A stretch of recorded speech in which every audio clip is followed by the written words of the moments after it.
પેટે પાટા બાંધી માંડ માંડ ખેતી કરતા ખેડૂતોને જો નકલી બિયારણ પધરાવી દેવાય તો મરવા બરાબર થાય। ખેડૂતોના પ્રાણ પ્રશ્નને લઈને ગુજરાત પોલીસ જોરદાર એક્ટિવ થઈ છે। ગુજરાત પોલીસે બિયારણ માફિયાઓ પર રીતસર તરાપ લગાવી છે।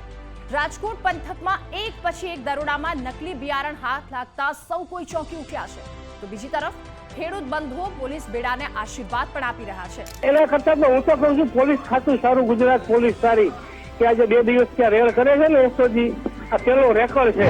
સૌથી પહેલા તો પોલીસે આ સમગ્ર કૌભાંડ પકડ્યું અને તમારી ચેનલે એને જે રીતે ઉજાગર કર્યું એટલે એ બંને અભિનંદનને પાત્ર છે। પોલીસને બિયારણ માફિયા પર તૂટી પડવાનું માર્ગદર્શન આપનારી રાજ્ય સરકારને પણ ખેડૂતો બિરદાવી રહ્યા છે। અગાઉ સરકાર છે ને આના માટે બહુ એટલું બધું વિચારતી નહોતી નકલી બિયારણ માટે। અત્યારે સરકાર બહુ સ્ટ્રિક્ટ થઈ ગઈ છે। નકલી બિયારણ આવતા ખેડૂતોને બહુ નુકસાની થતી, કોઈ જવાબ પણ ન આપતું એમ। હવે સરકાર સહી અત્યારે જે બહુ આ નકલી બિયારણ માટે છે ને ઝુંબેશ લીધો છે, એમાં ખેડૂતને ફાયદો છે અને ખેડૂત પાયમાલ થતો જાય છે અને સરકારે જે ઝુંબેશ ઉપાડી એ સારામાં સારી છે, એમાં અમે સાથ સહકાર આપીએ છીએ।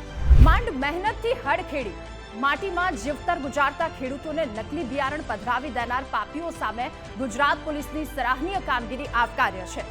ગુજરાત ફર્સ્ટ પણ ખેડૂતોના હિતમાં આ ઝુંબેશ ચાલુ રાખશે।